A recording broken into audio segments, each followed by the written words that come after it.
much for coming tonight. We really appreciate y'all taking the time. We think this is going to be a really informative and fun session for you guys. It's going to be all about AI, which is super prevalent in our society today, for better or for worse. But we hope with this session you'll learn some really good, productive ways to use AI with your student athletes in their sessions in an appropriate and integrity-ish way. Yes. So, this is Chris Sharp. He is going to be our guest speaker today. He is from UFIT. He is an educational technologist, so I'm going to let him take it away. Awesome. Thank you all for being here. Yes, this is really exciting. And there is so much to talk about, so don't let me overpromise you by saying you'll come away with this with everything you need to know, because we only have an hour. But I'll try to cover some high points with you all. I work for the Center for Instructional Technology and Training, so we have like our own instructional designers. Our unit serves all of UF, and we help develop courses and talk about how to integrate technology into teaching in programs all around UF, so it's pretty cool.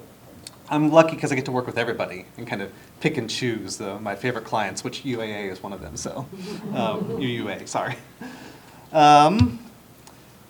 So what I wanted to talk about today, I set this presentation as talking about generative AI, specifically with Navigator Chat, because this is something that UF offers students, so your student athletes have access to it. But it might be the case that some of you don't have access to it because of the nature of your affiliation with UF, but we'll kind of drop in replacements as we go, and this is still useful. But to kind of get into this, how many people have used some sort of generative AI like ChatGPT to type things in and get results, answers? So a little over half of you, I would say. How many of you have heard of Navigator Chat? Probably a lot fewer, right?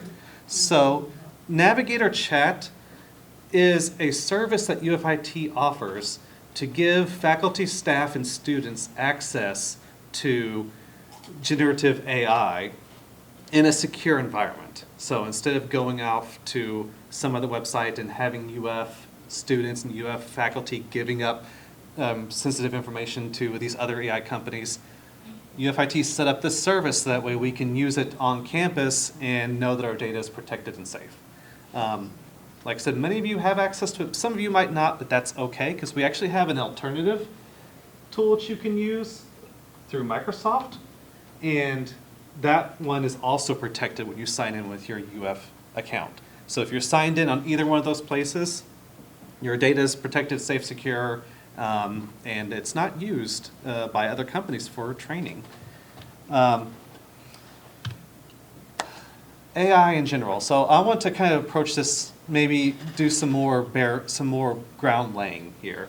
Generative AI is tools that can create new content. So if you're not familiar with it, you can just type in instructions, tell it something that you want it to write, or an image that you want it to make, and it will make that. It's not doing a search and copying things. It is trained on human writing, human works to reproduce the style and create new content. Think of it like autocomplete on your phone. Like when you're typing a message, you get kind of 3 words that pop up, and you can like pick this word, then pick the next word, then pick the next word.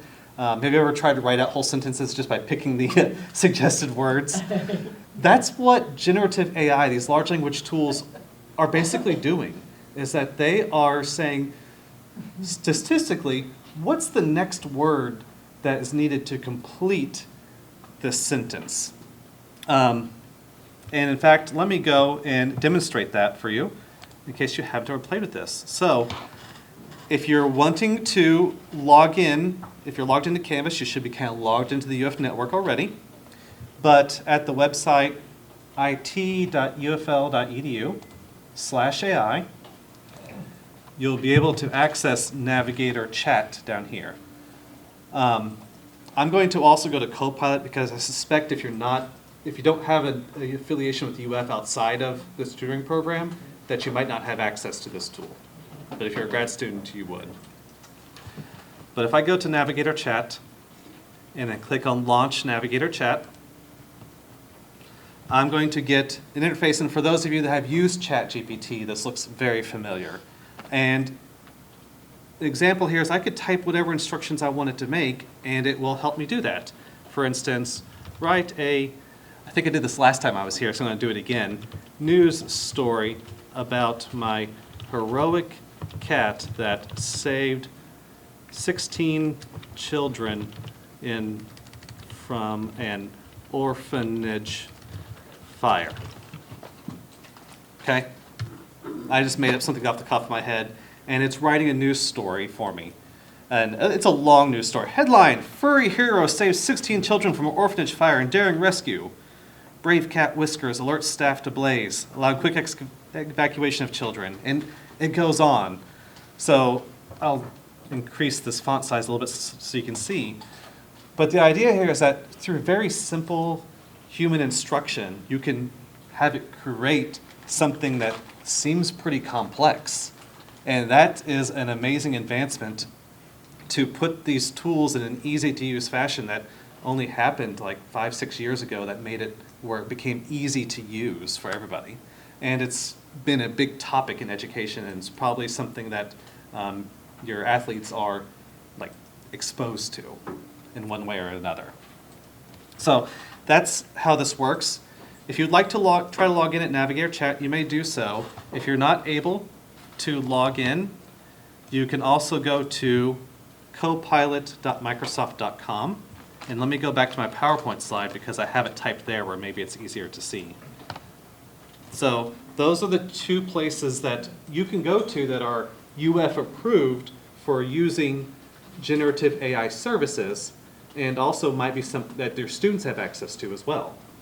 So these two places, either at it.ufl.edu/AI, and then following the links to Navigator Chat, which I demoed, or if you go here and log in with your UF account, you'll be able to access that as well.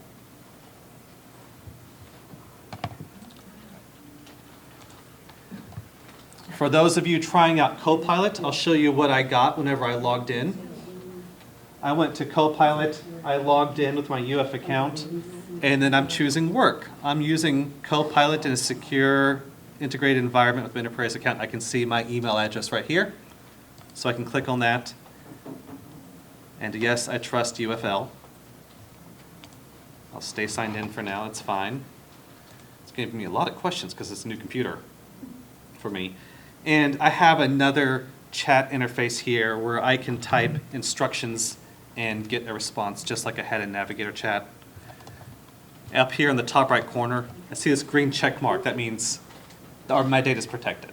So instead of going to some weird website or putting my data in somewhere else, I can use these tools and know that they're not being scraped by other companies. Anyone have questions about logging into one of these services? It looks like people are helping each other, helping neighbors out. Cool. Oh, I do have a question. Is the Navigator also an app or just? Just a web interface, yeah, not an app on your phone.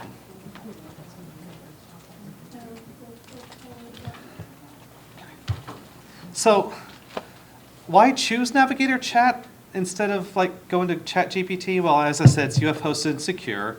It actually has a lot of features in here that you might not find other places, like all the different large language models. Those are the tools that power generative AI to make them produce new text. You get a lot of tools and features in here, but I'm going to definitely kind of skip into the meat of this. This is just a screenshot of the interface we were looking at when I did my demonstration of generating a news story.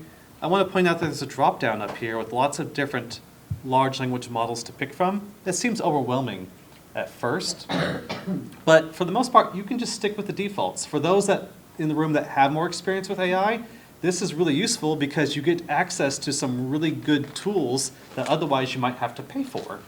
So for instance, some of the newest models from the makers of ChatGPT, some of the newest tools they have, you have to pay a monthly subscription to access it, but you can access some of those tools through Navigator Chat free of charge. So that's really cool. There's actually, when you're on that Navigator Chat website, there's a lot of different options for tools, and I just recommend two to start with. If you don't know where to start, these two tools are good starting points. This one is really neat because it's have you guys heard of Hypergator? That big supercomputer. So UF has a big supercomputer out on East Campus, and it's pretty highly ranked in terms of most powerful computers in the world. And when you use this tool, you're actually using hardware from that supercomputer. Like your question goes out there, and that supercomputer generates a response and sends it back to you, and that's really cool. And then for those of you that have used ChatGPT before, this tool, GPT-4o, is actually ChatGPT-4. Oh, from that company. So those are, if you're not familiar with AI, you don't have to be overwhelmed by the long list, because just pick one of those two and you're fine.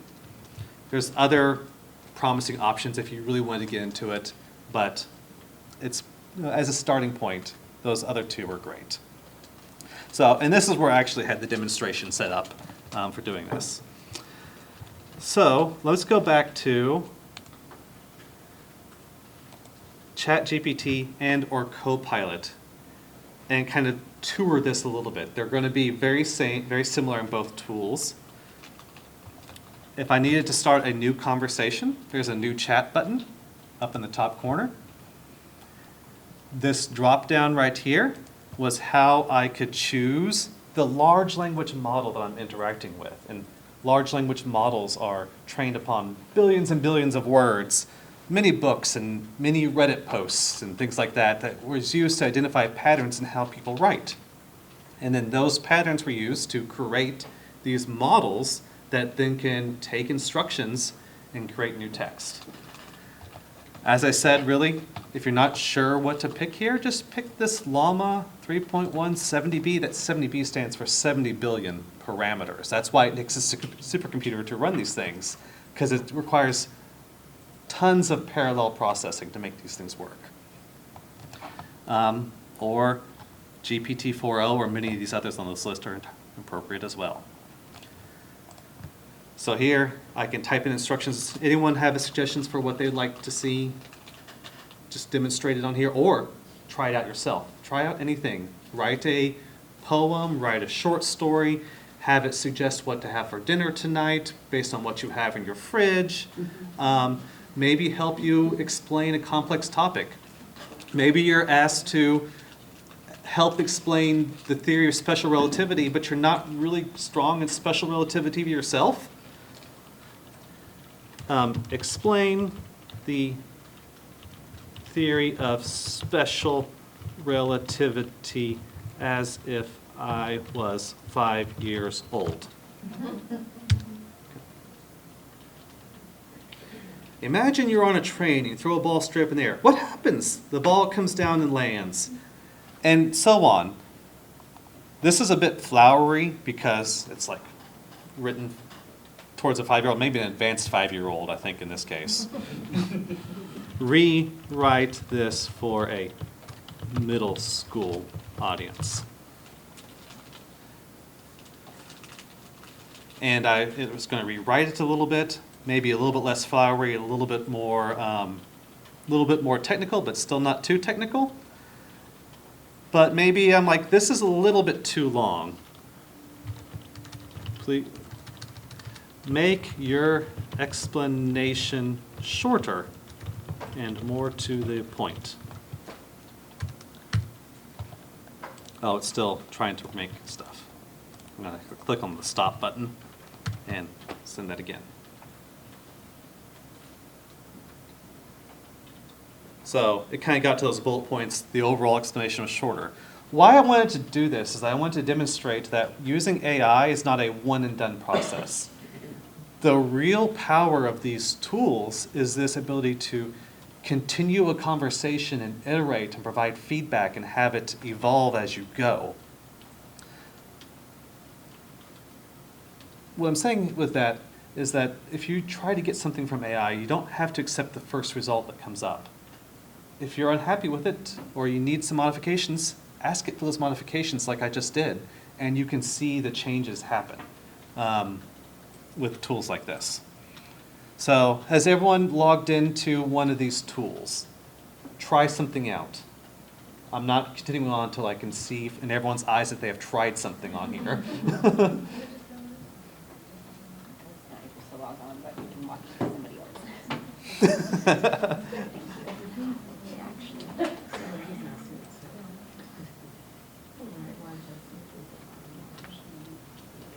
If you're not sure what to do, you could just say, what can you do? What can you help me with? Or think about recent interactions that you've had for inspiration.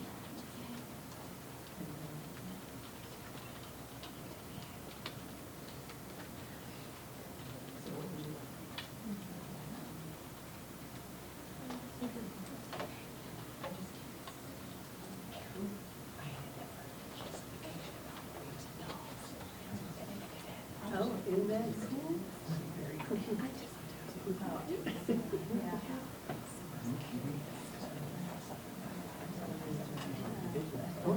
Checking my students. Making sure they're able to do something. Okay. All right, cool. You got some good stuff going on, looks like. Yes. All right. So we've all put in instructions in here. Those instructions, the things that you type into this box down here, are called prompts. You're prompting the AI to generate a response. And there's a lot of techniques that you could explore to learn how to write those prompts. Do you remember when like Google was a big deal and then there was lots of news articles like how to get the most out of Google, like here's tips for how to search on Google. Put things in quotes or use plus signs and minus signs. I still do that sometimes, but now we're with that with AI, where we're learning how to write prompts to get AI to respond in a useful way that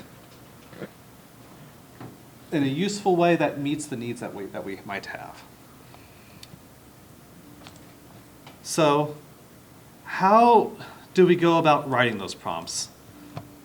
I'm going to give you some tips for prompts, and these tips are sometimes called prompt engineering, which is a really fancy term for engineering and modifying how we give instructions to AI to get the desired outputs. So the key here is that human inputs are what guide generative AI outputs. What we put in is going to guide what it generates.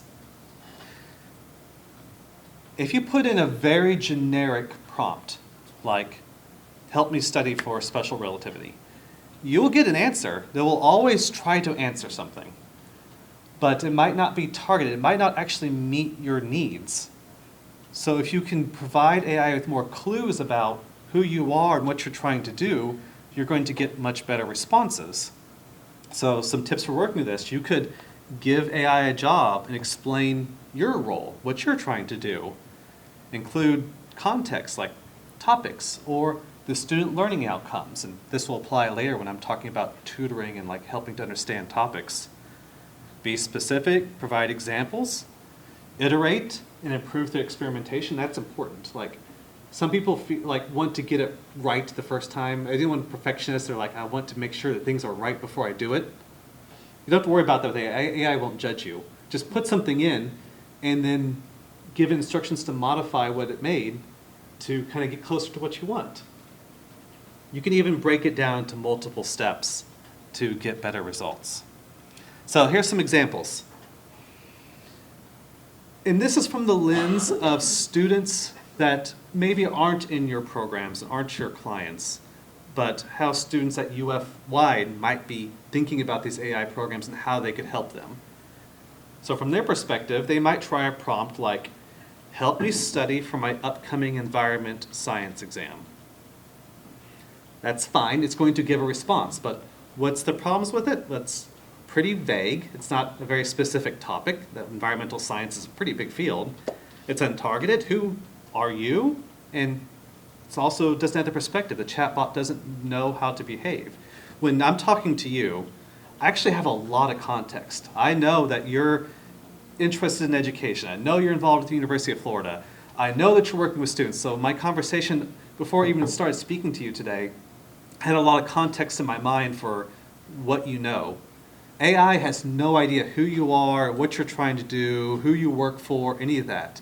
So think of it like a child where you have to explain all these details if you want it to actually know it. So how can we improve on this? So this was an okay prompt. Let's try a better prompt. I am an undergraduate student at the University of Florida. You, addressing the AI here, are a tutor that will help me prepare for an upcoming exam in my environmental science class. Ask me questions about the economics of environment management. So we can see how that has a bit more context for it. Can we improve it still? We probably could. For instance, goal setting. Maybe I should tell the AI what I already know and what I need to know from the class. Alignment. Will the questions that AI generates to quiz me align with what's in the class? One way we could address that is we could take student learning outcomes or objectives provided by the instructor and put it in the prompt. And formatting. What kinds of questions did the AI ask me to help me prepare for my exam? So we had an okay prompt. We had a better prompt. What comes next? More betterer. Because anyone who tells you they have the best prompt is a liar. This is a new science, and nothing is concrete. You know, everything is like very situational to your particular needs. So here's a longer prompt, and I won't read the whole thing to you this time, but it goes into more detail about understanding the mechanisms of cap and trade. And I left a blank here where a student might insert goals from their class. I gave instructions for how it should behave, like begin by asking what I know. Yeah, if you were trying to tutor someone, you would do some fact-finding first. What do you know? What have you thought about? What are you struggling with? And that is an example of how students at UF at large might be using these services to kind of do that on their own. And I'm going to go ahead and say this now, because I don't want to alarm anybody, not as a replacement for tutors, but as a 24/7 access, so that way the time that you get with real humans becomes more authentic and more meaningful and productive. Like, as someone who's working with AI a lot, I treasure human interaction very highly. And what AI does for me is that instead of replacing human interaction, is that it's making the times that I'm working with people even more meaningful than before, because I've done some of that groundwork, or I've explored the topic a little bit. I do find myself enjoying things like live theater production a lot, because I really value authenticity. And that's something that we don't want to lose in all this, and we'll talk about that in some academic integrity concerns this could bring up. But that's an example of how a prompt might evolve from a starting point to maybe someone who's experienced with these tools might use it, to how people who have tried these things a lot might end up using them. I think I tried these prompts myself as an example. So I'm not going to type it all out for you because that will just take more time, but I copied and pasted that last prompt into this. I didn't bother inserting outcomes or goals because I didn't want to go make up any or go look any up. But this is a student, and imagine they didn't have a tutor and they were looking for a way to get help. And they wanted to get help with cap and trade. So let's see what it says. Great, I'm excited to help you understand cap and trade. Let's start with what you know first. Can you explain what you already understand about the concept of cap and trade? I said, it has to do with economics, but I got confused when I read about it in the textbook. I missed that lecture. Probably a typical response from a student.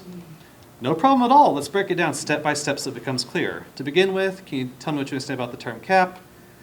And I kind of give some vague answers, like it's the total amount of something.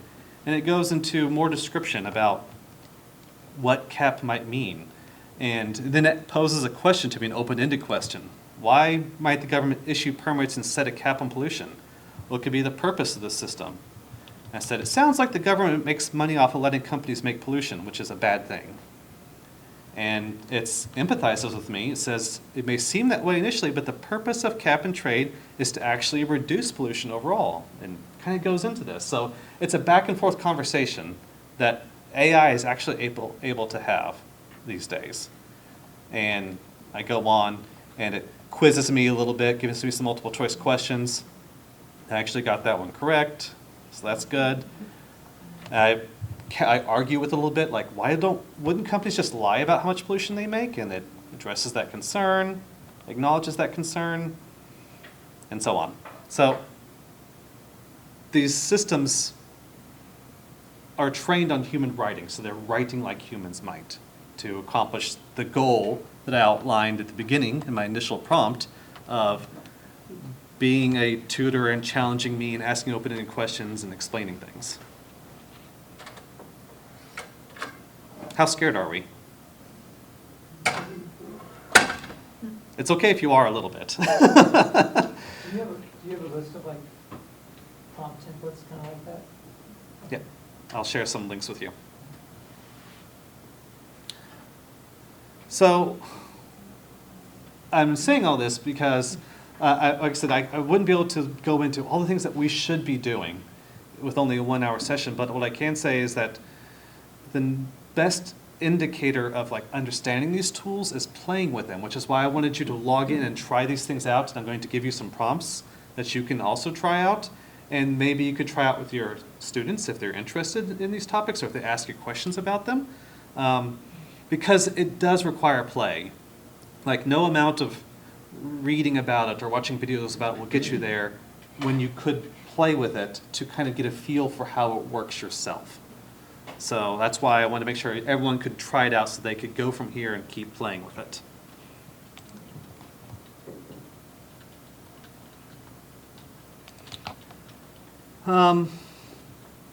Yeah, let's see, demonstration. Any questions or thoughts so far?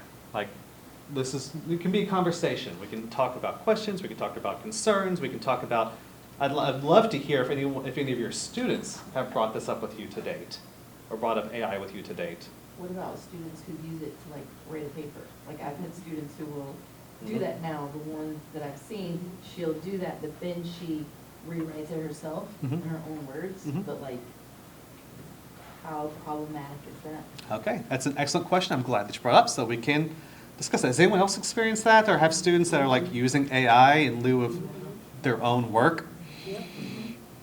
Chris, I know when we initially met with you, you made a comment that stuck with me, and then I've shared it with students. Mhm. And it touches on that human interaction versus AI, the pleasing component to AI. And I've kind of reminded our students of that, of AI will always give you an answer that pleases your request compared to Terry, where they might ask you, like, well, what do you think of this topic? And you'd be like, no.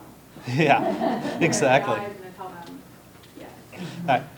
So kind of, especially in our tutorial support, saying like, if you want to ask a pleaser, but you know kind of more the authentic answer that they're going to get from you. Yeah, thank you for that. So the issue here is that, and I'll repeat that a little bit since for the recording too, is that AI is designed to be a helpful assistant. It's always going to provide some kind of answer. Whether or not it's capable of providing a good answer or not, it is extremely confident in its answer, even if it's wrong.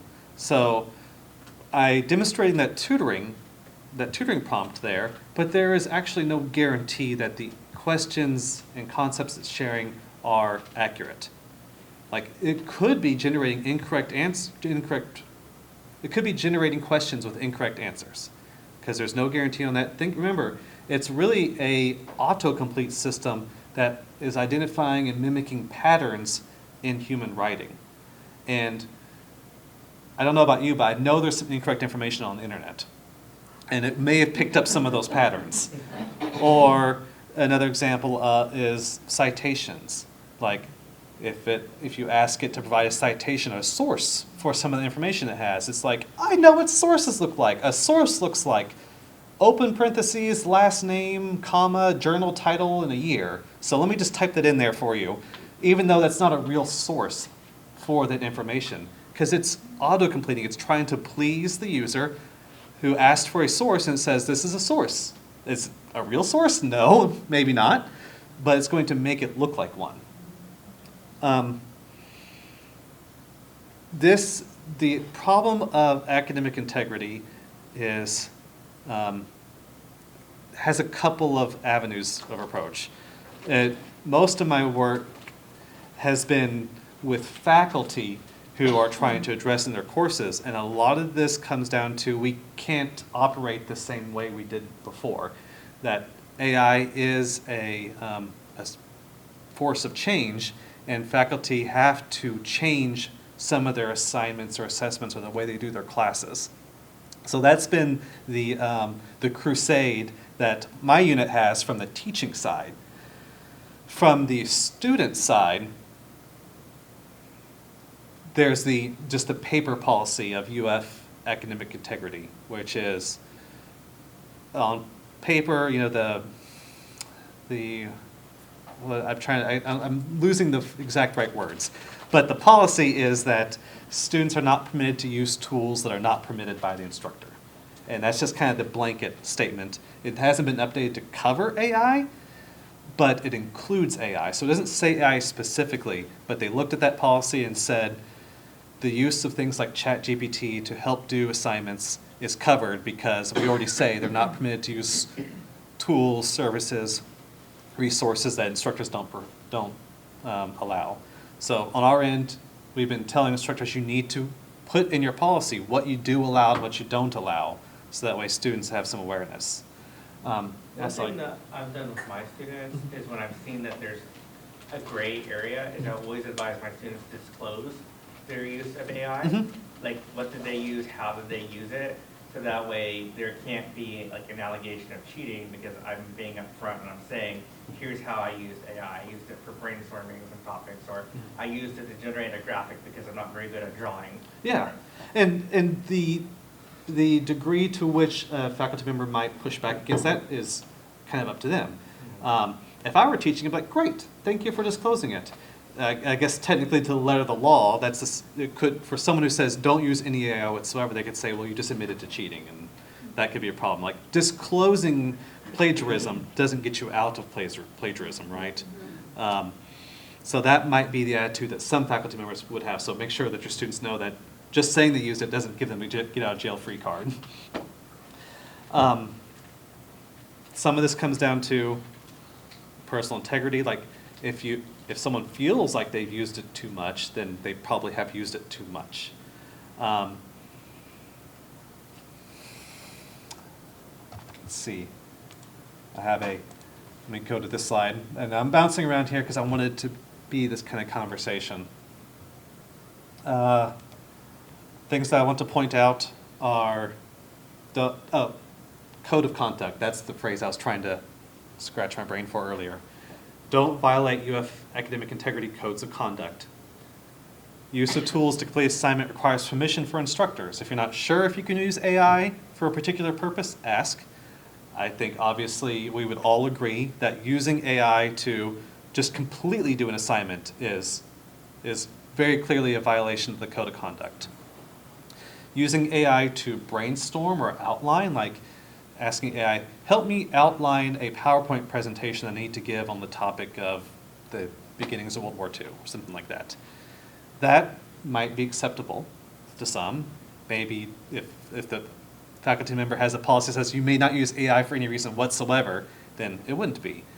And that's the thing about UF, is that it's a very big university, and we put a lot of power on our faculty members to make their own policies for their course. So it is kind of a course-by-course basis. There's no single policy because UF doesn't want to take away that decision from professors, so they get to make that choice for themselves.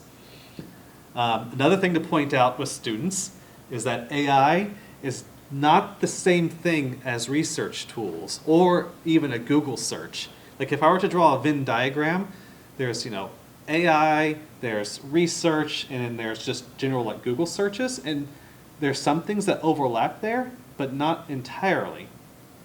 You can't rely on AI for researching and identifying academic papers because of its ability to make up an academic paper if it needs to in order to satisfy your request, or not consider academic papers that are recent or that it wasn't trained on or that were behind paywall, so it wasn't part of its corpus, this source of information. And just the ability of AI, because it wants to be a pleaser, of having overconfidence in just saying, oh, this is the best paper to cite. Like this one, this is exactly what you need for your presentation. And it might not be. You should still utilize research tools and things like Google Scholar at the UF libraries if students are trying to write a paper. There is a lot of gray area. As you said, you had students that want to write a paper and then rewrite it in their own words, and maybe that's okay. I don't know about you all, but like lately I've been doing job application reviews, and through that and through talking to faculty, you can definitely hear AI voices in things. UF doesn't buy like an AI plagiarism detector for faculty members, because they do have a false positive rate. They're not infallible. If UF provided a AI detector tool that incorrectly said a student used AI when they didn't, then that could be an issue. There's many reasons for that. For instance, remember AI is working on patterns. It's like an autocomplete. And if a student isn't particularly strong in their writing skills, either because English is a second language or because they're just not strong writers, and they fall back on the middle school structure of topic sentence, 2 supporting sentences, conclusion sentence for every paragraph, that's a structure. And remember, AI replicates structures. So if students write like that, then AI detectors are also likely to think that that's AI written. And so AI detectors over-identify like international students or students that are not strong writers as possibly using AI tools, which is a big problem for US. That's why we don't endorse or provide faculty with AI detector tools. And in fact, that's been the case in other R1 institutions. Talking to others, they're like, we don't buy this because of the problems with these kinds of tools. However, I say all that, but faculty can definitely hear an AI voice in things. And I can hear an AI voice in many like the job applications that I've been reviewing lately for positions in my department, and that's partly because I'm in IT, and so the people that are applying for these IT jobs are like into AI, and so maybe they're using AI, I don't know. I would tell students, if I were a tutor, if you want to stand out, whether that's in an academic paper or in your cover letter for a job application or resume, then don't use AI. Be your authentic self. Use AI to help you so that you're not at a disadvantage, doing things like a bit of rewriting or helping you if you're trying to craft a sentence and you're really struggling with it, maybe putting that stem of the sentence in AI and saying, help me finish this thought or something like, things like that, but not writing the paper wholesale, because that does kind of have a sound to it. And if students want to stand out, they should bring themselves to their assignments and to their job applications. My suggestion or something that I say with my own students, especially when it comes to more creative topics, is that whatever AI is going to give you is usually the path of least resistance, the least creative thing they could possibly think of. So when it comes to like idea generation and creativity, maybe you don't rely on AI for that, because it's going to give you the easiest option that I can think of, the least creative thing. Yeah. And also maybe that's what other students are doing. Yeah. And then they're also going to choose that topic. Exactly. Both for ideation, but also for if you're trying to write things. Remember that generative AI is working by picking the statistically most likely, and I'll say tokens because that's what it really is on the back end, but it's picking the statistically most likely ways to follow a path to answer the prompt. And statistically likely for one student is also statistically likely for other students they're going to look pretty similar, those pathways. And if we use AI for everything, then there will be some stagnation in creativity. There is a lot of AI literacy to be had here, and it's from every level of education, both from faculty that I work with, but also from primary school up. I think is going to be a seismic shift in education. Does anyone else have any shares or thoughts about how they've been approaching AI and academic integrity with their students? I think something that I noticed as well is like specifically with ChatGPT, it has a certain format in which it writes that it tends to like repeat often. So if you were to tell it like, let's say copy and paste an exact like essay prompt into it, it will write the essay with like the same exact heading from the essay prompt. And it's like pretty obvious too. So an essay is not supposed to have so many headings, especially when it's like 2 pages long. And sometimes you'll see like, I've had students who have shown me essays they completed on their own, and I'm like, these are headings that are coming from ChatGPT, and I can like tell because these are like, that's not the way people typically write a paper. They write them in paragraphs and not like sections. And ChatGPT also tends to use a lot of end dashes, which I feel like aren't really common for people to use, honestly. So I think those are also call outs. And so when you like are working with students and seeing these like trends in the way that they're writing, especially if you notice it among different students, it's a tell sign that they probably copy and pasted from ChatGPT as well.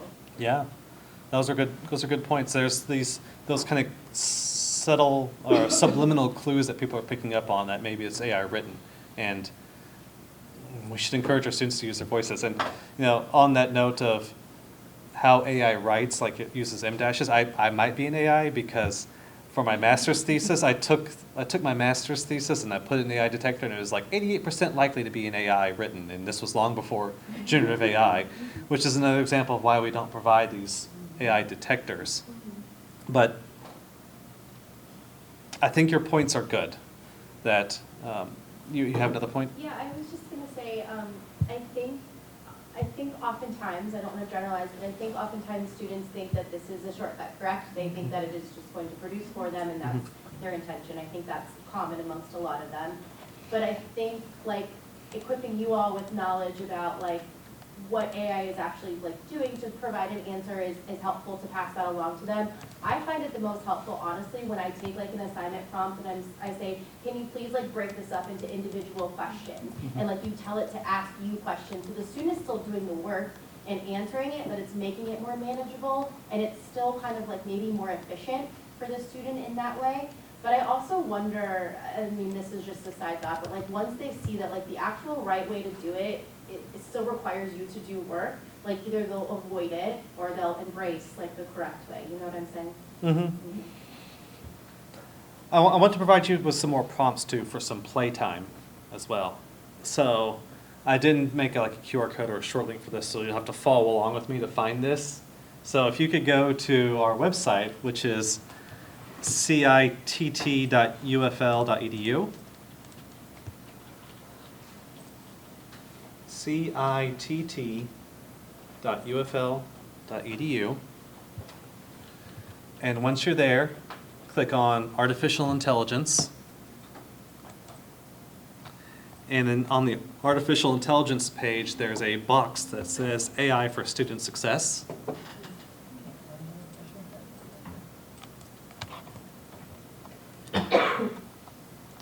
And in here, there's a few examples of how that we've shared with students, or students have shared with us. It's not a complete list, but wanted to provide a few examples of this. Things like the self-quizzing, or the self-tutoring prompt that I was demonstrating is something similar to it. Language learning, debate practice. I think debate practice is an excellent use of AI, generative AI, because finding someone who is willing to sit down and practice like debating something with you can be challenging to have time to develop your ideas, but doing it with AI lets someone practice putting together thoughts and gives them plenty of time to formulate responses so they can think through things and kind of get their mental pathways worn in how they should be answering questions. So if you have students that might be doing a debate or a presentation or answering questions for something, using AI to help anticipate those questions and respond to them might be really useful. There you can also generate images. I didn't touch it in Navigator Chat or show that to you, but in Navigator Chat you can make images. So for instance, that's AI image generated with AI. And the steps for doing that are on the Navigator Chat website. So if I were to kind of follow that path again to get to Navigator Chat, which was on the it.ufl.edu page /AI.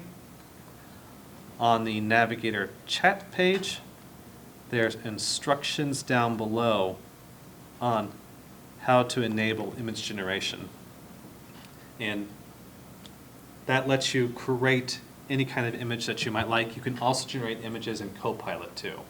So if you are on one of these tools, either Copilot or Navigator Chat, you can enable images and generate those, and that's a lot of fun. And I think students using that to make images to support their PowerPoint presentations, for example, is another good use of AI. And those images can be used without any citations, it's considered like just, you can use it? So they are not copyrighted.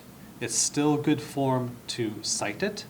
APA and MLA have formats for citing AI-generated content or content that's been edited by AI. And when it comes down to it, for example, on this slide here, I cited this as an AI-generated image, and I put in the exact prompt that I use and the tool that I used and the date. So that's an example of a citation. It's not copyrighted. Like I'm not. If I didn't include this, I'm not breaking copyright. But it's for academic sense. It's probably good to cite things.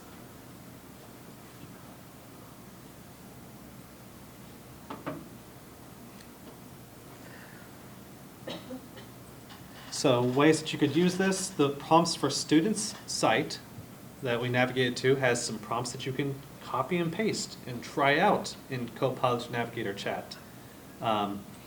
You could also probably imagine ways to use these tools yourself in order to help prepare for tutoring sessions. I mean, I'm not sure how things work out, but maybe you could use it yourself to prepare schedules or how to chunk content that you want to go over, or quizzing yourself before working with students, or maybe getting ideas on how to re-explain a topic using new analogies.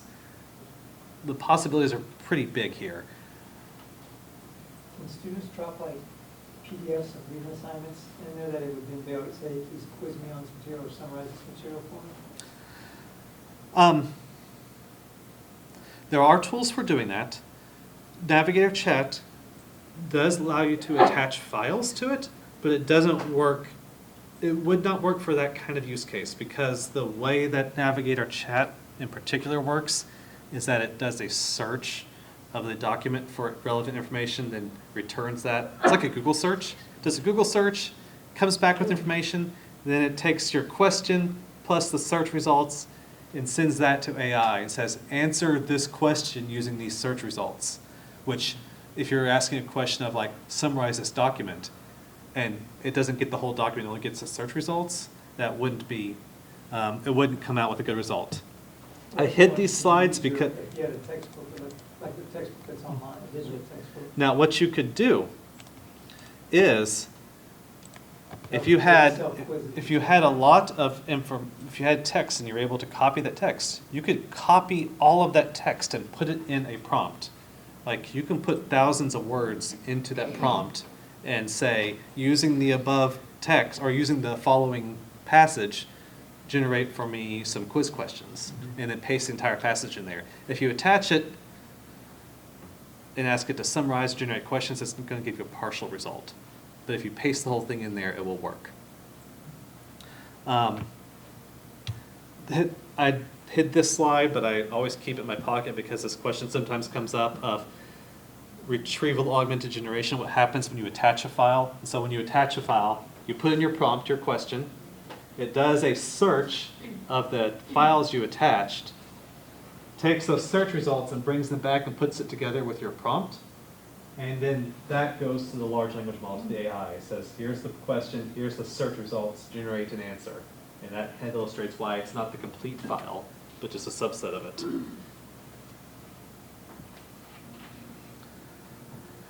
But you can do that with very large blocks of text. So let me,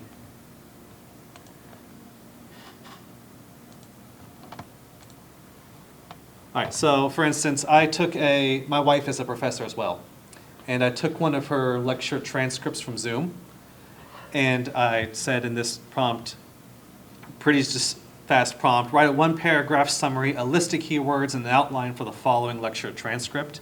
And then I pasted her hour-long lecture in here, and you can see it's long. This is her whole lecture. Paste it in here. There we are. And then it takes it and summarizes it for me and creates a list of keywords and an outline.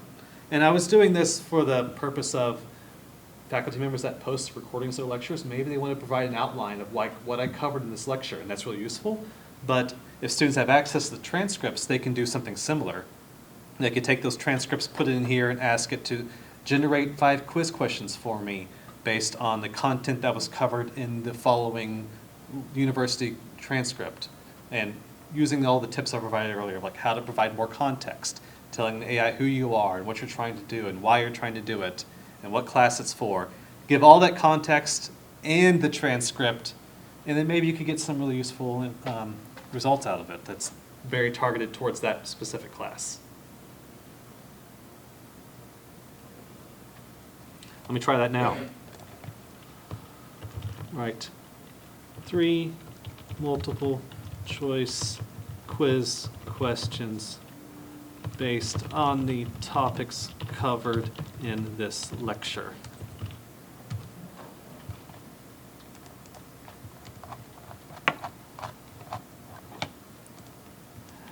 This is an old chat, so I might not be able to continue it.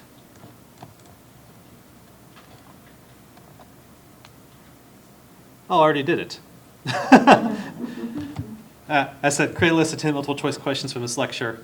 There should be 4 answer choices of each question, 1 correct answer, and so on. So it created some questions using the content from that lecture. So that is an example, kind of like what you're saying here. There might be ways to use that in your own tutoring. If you know the content that they're covering, you might be able to help prepare for a session by creating some practice things for them.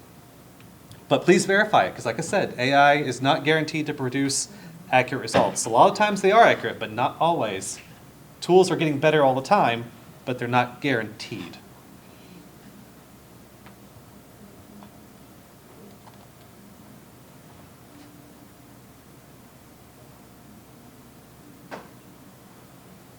Okay, any questions or also just thoughts for the whole group about your experiences or what you're thinking about doing? I think the one thing I use it for a lot is as a student who her first language is Spanish, and I have it translate a lot for me, like translate documents into Spanish so that she can access them, and that's been really helpful. Awesome. Translating is useful. I think there's even ways in here to enable some speech things, like have it speak the words to you, and Spanish was added as an option for being able to speak out loud. Yes? So one problem I ran into is in Adobe Creative Cloud, my students aren't able to use the AI features. Mm-hmm. Does Navigator allow a student to like upload a picture and say like, take out, this part of this image or that kind of thing? It does not. It's only the generation part. It can analyze pictures, but you're not going to be able to take an image and edit it with it. But you can upload images and ask it to explain what's happening in here, or create a description of the image. For instance, we work with faculty who are required to like create alternative text for images, and so we go through this exercise of like if you need help with writing alternative text to describe an image, you can actually use AI to do that. What are you all going to try after today that's new to you? No one's going to try anything. Play with it some more. Okay, we're going to play with it. That's exactly the kind of answer I want to hear, because that's like the most important tool for becoming familiar with it and to understand where students are coming from and where they're going. Because UF is an AI university. I don't know if you saw my slides, but they're like bordered with building an AI university. So we don't want to shut out AI entirely, but we want to help enable students learn how AI can be used appropriately and help faculty and staff learn how AI can be used appropriately. You had a question or comment? Yes, I was just going to say that I'm going to switch over to using this just because of the data usage and knowing that UF is protecting that data, because it might not seem like a big deal to use regular like AI all the time, but your data is super valuable. You know, I always say anything that's free, you're the product, unfortunately, and so they are happy for you to use all other sorts of AI, but using something like this where there's this agreement between UF and these different companies is definitely a better source, because you can use ChatGPT, except now they are not going to be using you as well. Indeed. And the other reason to do it is because I personally get tickled thinking that AI or that UF paid, you know, some fractions of a cent for me to make this picture of a cat riding a skateboard. You know, I think it's really kind of like, it's fun to think I contributed to UF's expenses in some way like that.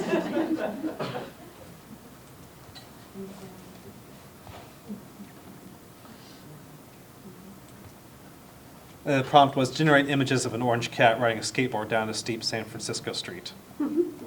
Got that. That's cool. It looks like it's going up the street, but I forgive it. Okay.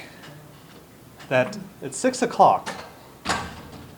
So I don't know what you want to do. Is it time to close? I mean, if you guys have tutoring sessions that you need to get to, feel free to go ahead and make your way out. If you have lingering questions or just want to stay in here and play a little bit, feel free. Yeah, and I'll just close learning services tutors. We're going to be sending a follow-up email to you all with all of Chris's amazing links. I'm happy to share it with any of the content tutors as well. We'll go through Emma for that. But we're also going to update you on what our policy looks like for AI moving forward, now that we've kind of equipped you with some education and some background. So please look for that, you know, over spring break or immediately following spring break. Again, like Chris said, we're embracing AI and we just want to talk about ways to use it appropriately. And so we're definitely going to give you some guidance and some comfort with what that might look like in your tutoring sessions moving forward. So stay tuned for that. Awesome. Thank you so much for inviting me.